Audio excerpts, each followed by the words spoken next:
Hi, everyone. My name is Mike Higdon from Mike Higdon Storytelling Studio. I'm here with Dr. Brian Erling, the CEO and president of Renown Health, and we're going to chat about the strategic plan today. We have 6 episodes planned for you. This is the first one where we kind of get an overview and an idea of what the strategic plan is, and we'll ask a bunch of questions. And I actually want to highlight that we have not pre-planned this conversation. We met a little bit on Teams just to talk about being here, but these will be new for both of us, and I will be learning along with you. We're going to play a couple different role plays with audiences too, which is going to be a surprise for you. So I would like you to introduce yourself a little bit more than what I did, just your name, if you can tell us more about you. Yeah. So Brian Erling started as the president CEO of Renown in November of 2022. Started my healthcare career as an emergency medicine physician in Denver, Level 1 Trauma Center, progressive leadership roles in that health system.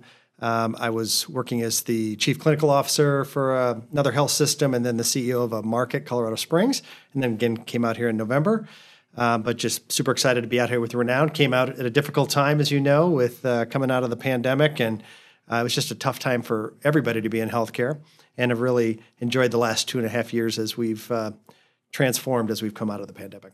Awesome. One of the things I actually wanted to know more about you is I noticed your letters are MD for medical doctor and then MBA. Mm-hmm. What got you interested in moving from MD to MBA status? Yeah, that's a good question. I think most people, as you go into leadership, certainly if you come from a clinical track, one of the requirements is you're generally, I hope, pretty good at what you do. And but then transitioning into learning more on the business side, that can be where the challenge is. And I readily admitted I needed it. I was a biology major, chemistry minor, pre-med, professional student all the way through, and didn't do a lot of the business stuff. So I learned a ton. I did a healthcare administration-focused MBA, and got my feet wet with that. So I needed it, and it's certainly served me well. Awesome. Do you get to work in the pit or anything at all anymore? They let you do that? No.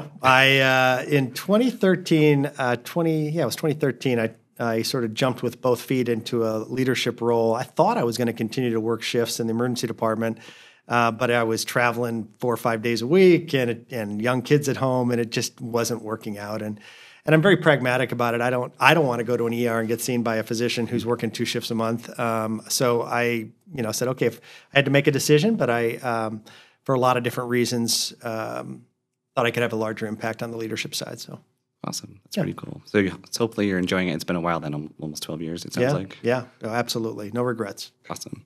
That's great. So in getting into the strategic plan conversation, I think it's actually important to talk about, what is the strategic plan for like the average person? Because it sounds like you and the C-suite have been steeped in it for quite a while, but can you back up and explain it to me like I'm never heard of it before? Yeah. So I'd say when I joined Renown in 2022, it was a challenge across the healthcare industry, coast to coast. Everybody was struggling, and Renown was no different. So 23 was a year of sort of getting our feet back underneath us, and then 2024 we spent 10 months on the strategic plan.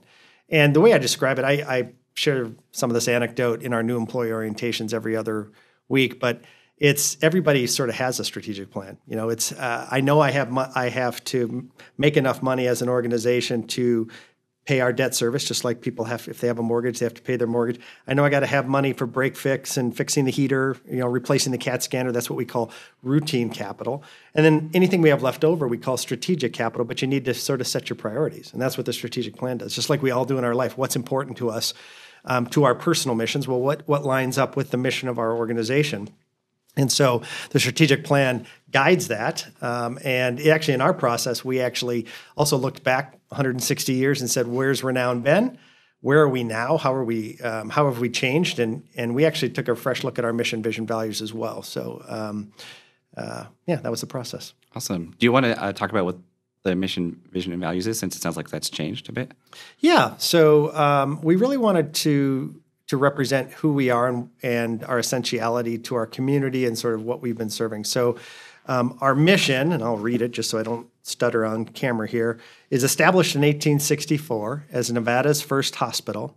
We proudly serve our community as the only not-for-profit academic health system committed to saving lives, nurturing minds, and caring for all people. And that process to draft that was very inclusive. We started with a survey to all of our employees, our physicians on the medical staff, and said, hey, this is our current mission statement. What words resonate? What what maybe are some new words we should be thinking about. And so then we worked with our leader forum and our VP group and our board and said, what really encompasses who we are, where we've been, and what's our purpose. Our vision statement is create a healthier future through exceptional care and discovery. Also, same process infused through that work. And we really wanted to capture our affiliation with the University of Nevada, Reno School of Medicine. That includes, as well as our affiliations with the Orvis School of Nursing, but this idea of training the next generation of our workforce, cutting edge, also bringing research and discovery to our community's clinical trial opportunities for our patients that are interested in it. Our values we took a fresh look at, and mantra since I walked in the door in November 2022 was that we were going to be a people-first organization. So that became our first value. That, I think, resonated with all of our associates, all of our physicians, this idea that we're going to put our people first. That includes patients. But it's putting people first because a lot of healthcare organizations coming out of the pandemic were treating labor like a widget, a lever to pull. And it is our largest expense, but it's also what makes us special and what makes us important for our community and what allows us to execute on our mission. So we wanted to be people first. We wanted to be the best healthcare employer in the region. And so that was our number one value. The other values are compassion, integrity, collaboration, and excellence. And they are all, three of those are the same values that we had before, and we pivoted one slightly. Which one did you pivot? We had caring, and we actually inserted caring into our mission statement and elaborated that to compassion. I think caring is a great description of what we do in healthcare, but compassion is how we do it. And so, it's one thing to care for people, but we want to care with compassion. That's great. I don't think I've ever really heard companies talk about using an employee survey to create their mission. It seems like more often than not, you get like a group that comes in and everyone sits in a room for 62 hours until a mission comes out of the other side. Is that something that you've experienced in other places, or is that kind of novel here? Well, I'm sure others have done it. It was the same way we approached the strategic plan. Was I didn't want the end of the day for people in the organization, whether it be our frontline staff or someone who works in accounting or our physicians on medical side. I didn't want people to say, "Oh, that's Renown's new strategic plan," or "That's Erling's strategic plan." It was, no, this is our strategic plan. So that we use the same process. So we wanted to use the same process for our mission, vision, values. And I think it's more meaningful that way. Yeah, it definitely sounds like it. And do you think we might get into this more, but do you get the sense that people already resonate with it, or is that kind of what comes next to have people feel like they're part of that mission? Yeah, I think it comes with time. I think it does resonate. But we are just in the early stages also of socializing. We haven't repainted walls and changed mission statements. We're doing it organically. The intent wasn't to do something that then now we got to spend tens of thousands of dollars on signage. That was not the intent of this. It was really to just try to represent who we are and where we're going. And I think the only negative I've heard is, "Wow, that's longer than the last one. I have more to memorize." It's like, well, I can't argue with that. There is more to it. But I think it also really. When I read it, I get proud, and I know I get that same feedback from others because 160 years. It's a long time to be here for our community. Yeah, that's a huge deal, and I think that footprint is expanding, which we'll, I think, touch on in a bit. Mm-hmm. One of the words that comes up in the plan a lot, and you said it was essentiality. Mm-hmm. It sounds almost like a made-up word, mm-hmm. but it's probably not. Do you want to talk more about what that means to you? It might be a made-up word. I think in medicine we figure at some point that we can make up words as we put Latin words together. But so one of our pillars talks about advancing essential and advanced care. And I know we'll get into the pillars of our strategic plan, but might as well hit that one now. There's so much healthcare that our community needs, but if you look at our 100,000 square mile catchment area, basically from Sacramento or the Sierras all the way out into far eastern Nevada, if you look at all of that, there's so many things and so many clinical services that you can only get at Renown, and we're very proud of that. It's again, what gives us a big sense of pride. So whether it's trauma, whether it's comprehensive stroke and neurosciences, advanced heart and vascular care, pediatric care as the only children's hospital in that area, all of that, we're here to serve our community. And so one of the exercises we've gone through is what more can we provide that helps us keep as much care local as possible, while also being realistic about who the size of the population that we're serving. So two of the most recent programs we added, ECMO, which for clinicians is they know what that is, but it's basically heart-lung bypass for ICU patients. Very high end. It's not something that a lot of hospitals do, but we had a need in Northern Nevada, and people are having to leave our community. A little bit more tangible one is kidney transplant. So people are getting on the transplant list. We're having to leave our community, and our organs were leaving our community to go to Salt Lake City and Northern California. So we knew that our population was big enough. We needed to make an investment, sometimes with some support through philanthropy and sometimes just through our community benefit and what we provide for our community. We made those investments to try to keep as much care local. Are we doing pediatric heart transplants? No, because we need a metropolitan area of, 3 million, 4 million people, a big metropolitan area to do something that's very rare. So some kids and some patients still need to leave our community, and that'll be a reality for a long time, but we're trying to make that as small a percentage as possible. Gotcha. That's really interesting because, I think all of us have probably heard stories of some specialty care where they had to go to Davis or somewhere else to get that done. But it also sounds like you're not trying to be everything to everyone, which is kind of nice. So is there a really specific, thoughtful targeting that's going on about what you want to cover in the hospital? Yeah, and I'll say it's not driven by me, not driven by my team, it's driven by the clinicians. So they will say, hey, this is a service that we are seeing more and more of, that if we, that we're having to transfer patients out of the community. And then we look at it, we run an analysis. Usually there's some pretty good population type, X, the prevalence of that is X per 100,000, whatever it is. And we can say, yeah, that's enough to do it well. And that's the key. I've had this same question multiple times in some of our public venues, like interacting with the community. And one of the questions was about specifically not heart transplant, but pediatric heart surgery. And if the volume means that we're going to do one a month, that means we're not going to be good at it. Volume drives high quality in healthcare. You have to do a lot to get the whole, because it's not just, is the physician good? It's the whole team good that's going to take care of them in the ICU and all of that. And then are you really going to find a physician who's chosen to make that their specialty come and do one a month? Right. They're not going to have any professional satisfaction. We're not going to get the level of clinician that we would want to bring to our community. So those are the questions we ask ourselves when we decide what should be done here and what might need to leave our community. Gotcha. That's a really nice approach to it, especially you can imagine a pediatric heart surgeon sitting around waiting for a month for one at a time. I imagine filling their time with other things that they're not as interested in, or maybe it's not their practice. Exactly. Gotcha. And anyone would lose skills in that situation. That's what we want to avoid. Gotcha. So practice makes more skills then. Mm-hmm. Gotcha. So let's get into some of the pillars, unless there's anything you wanted to add about the vision or values. Yeah, let's do it. So our strategic plan, really, we landed on 5 pillars for our strategic plan. I'll talk about, there's a couple foundational elements. And so one of the things that you don't see in the strategic plan is a lot of conversation of, operational excellence as a health system, things like that. We call that foundational. So if we're not going to try to be the absolute best at providing clinical care, high quality, safe care, good outcomes, then we shouldn't be in the healthcare business. So we really put that as a foundation under the strategic plan, say we're going to be the best at delivering healthcare in our region.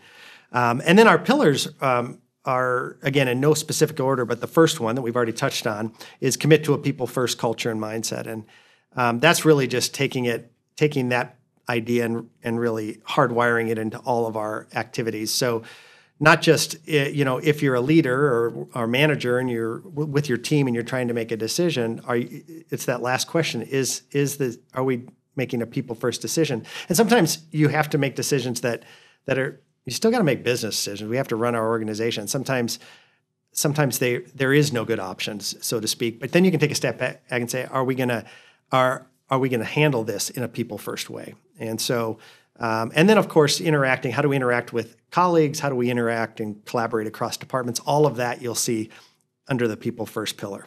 Can you think of an example that might show that conflict that you were describing, like a tangible one that maybe you've encountered, or maybe you can invent one if... Well, we've had, sometimes it might be a service that we can't provide to our community anymore. Maybe there just isn't the volume, there isn't the reimbursement, whatever it is. And I don't have a great example of that. But are we handling it in a people first way? Are we trying to keep everybody in the organization, even if that means we have to train people differently into different roles, things like that? That's probably the most tangible. But there's a lot in here as well around up-training folks, asking people, what do you want to do in your career?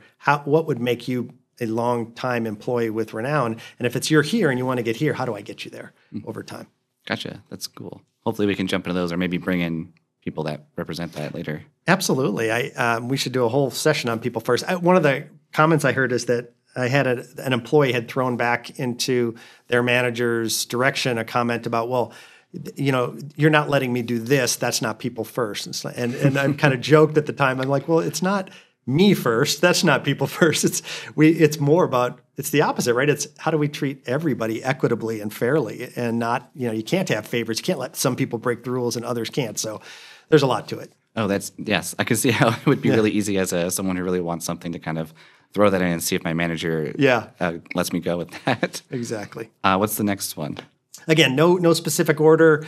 Actually, I'll talk about, since we touched on already, the provide essential and advanced care options. So that's really about, we talked about the essential care and or the advanced care, and then the essential care as well being the kind of the base of the pyramid. So this is our primary care network, making sure people have access just to get into doctors, routine care, urgent care network, behavioral health network. So it's really creating the base of the pyramid where we're trying to touch as many lives as possible and ensure that people are making the right decisions and helping people make the right decisions, but then also all the way up the specialty triangle. And so that's provide essential and advanced care options. The next one's expand Renown's not-for-profit mission. And this has a lot to do with, first of all, just making sure people know that we're not-for-profit, that we reinvest every penny of what we do back into the healthcare of our community, and we do that in a lot of different ways. But it's also about this idea that if we believe in our hearts that the best care you can get in Northern Nevada is at Renown, then we need to make sure that it's available to as many people as possible. So sometimes that means growing our acute care capabilities so that we aren't saying no to patients that need to be transferred in. It's about working with our rural hospitals to, again, keep as much care local, but to help them keep as much care local. So maybe that's telehealth, specialty care, so that they can keep people and take care of them out in their home community, but we're here for them if they need more advanced care. And then just kind of concentric circles of growth. We have to grow from Washoe County to continue to provide what we do to as many people as possible. Is the requirement of not-for-profit simply just the reinvestment mission, or is there more to it than that?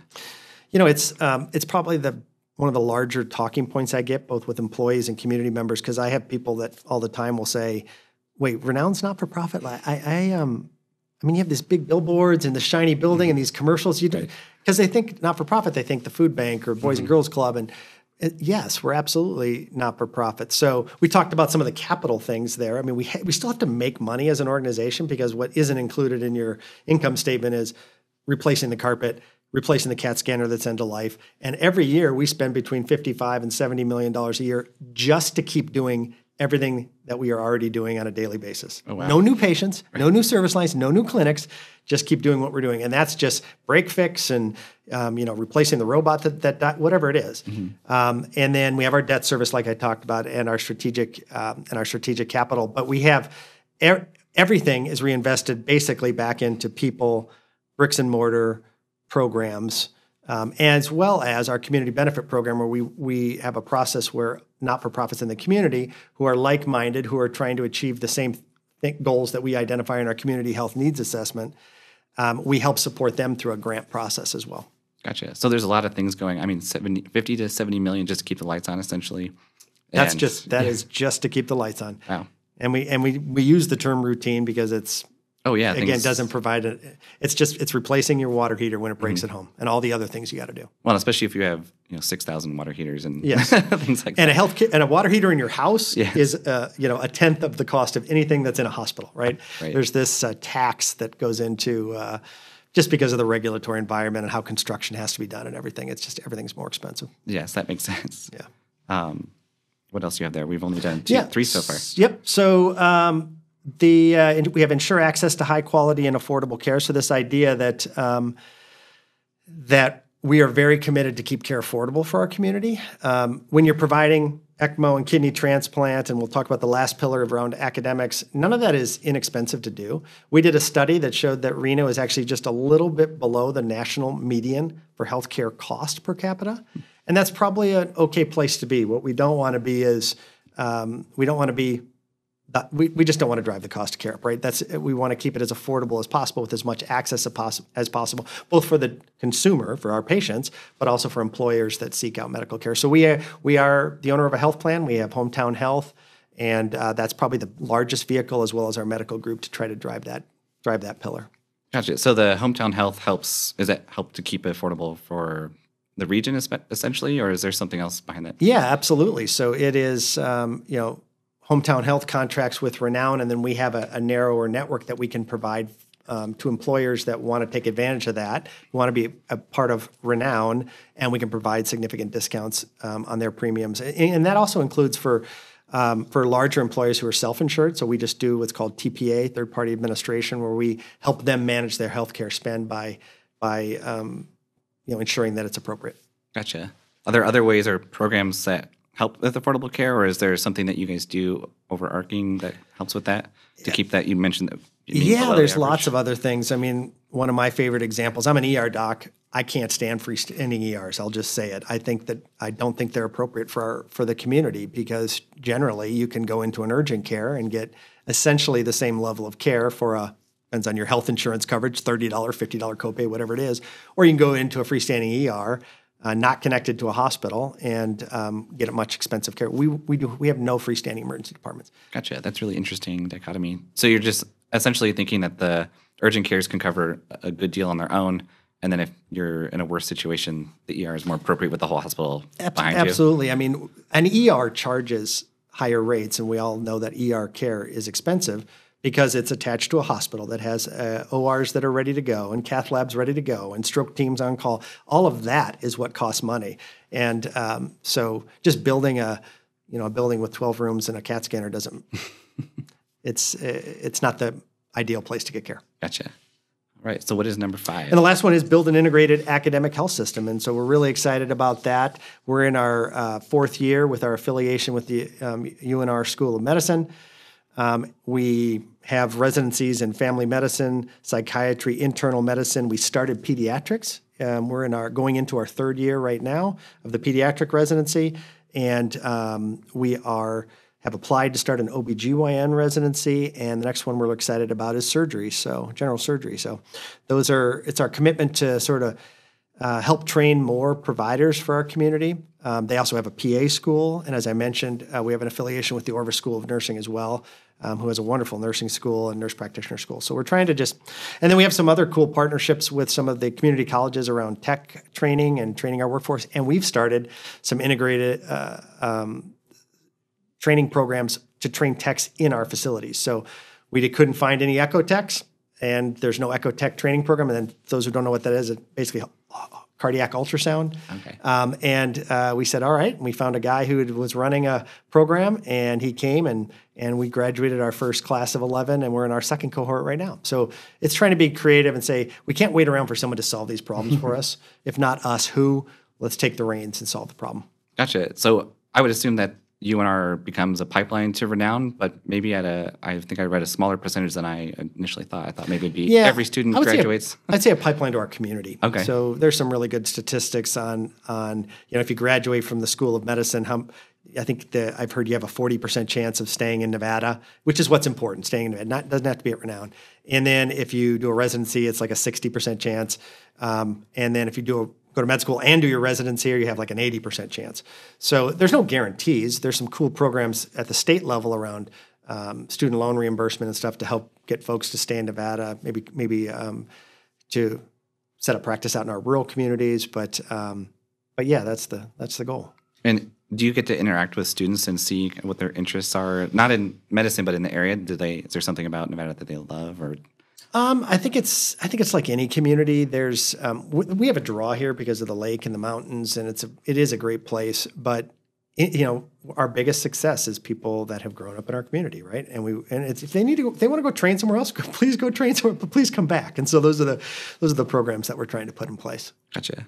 Have you seen some of them? So peds is, you said third year, but that doesn't, how many years is it to come out and become a pediatrician? Yeah, so it's 3. Oh, okay. So we started with, and you just start with your first year. So you bring a group of interns in, and then they went to their second year. We brought in and we just matched actually to start this July, the third year. Oh, great. So then they'll be coming out and ready to get started, hopefully in the community then. Is that the goal? Absolutely. Awesome.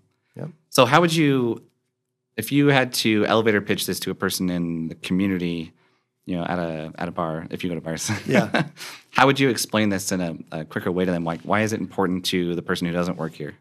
I think I would hate to bore somebody with my strategic plan over a cocktail, but really it comes down to, I'm going to use the word again, but it's a reflection on our history and our community.